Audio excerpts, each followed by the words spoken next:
if you consider parts of the Bible that are consistent with science to be evidence of the Bible's divinity, do you also consider parts of the Bible that gets the science clearly wrong as evidence against its divinity?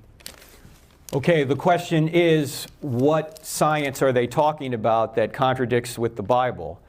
Some will say, well, the age of the earth or something like that, right?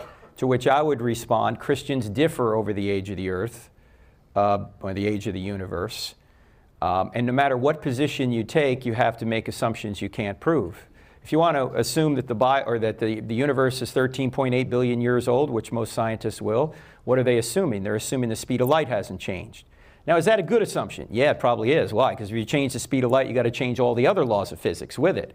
Could God have done that? Yeah, but we're making an assumption we can't prove, right? If you want to say the earth is young, because what the Bible appears to say, you've got to make assumptions you can't prove as well. In fact, what I say to people is, what's the first verse in the Bible? What is the first verse in the Bible? What does it say? In the beginning, God created the heavens and the earth. Okay, when did God create the heavens and the earth? In the beginning. Does it say when? No. You say, what about the days? The days don't begin until verse 3. But if you want to take a literal view of Genesis, the heavens and the earth are created before the days ever begin. How far back was that? We don't know. In fact, there are 4 possible usages of the word day in the first chapter and a half of Genesis.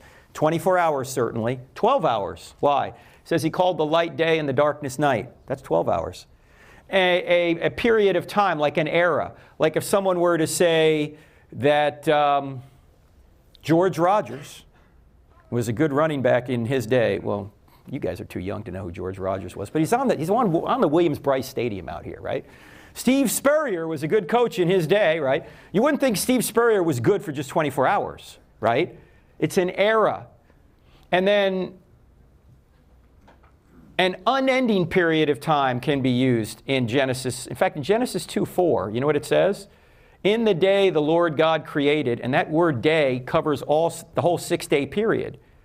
So the 6-day period, the word day is used to cover 6 days, whatever those days are.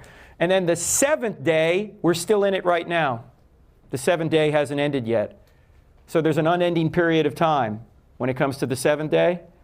And if the 7th day hasn't ended yet, and it's longer than 24 hours, maybe the other days are long. We simply don't know.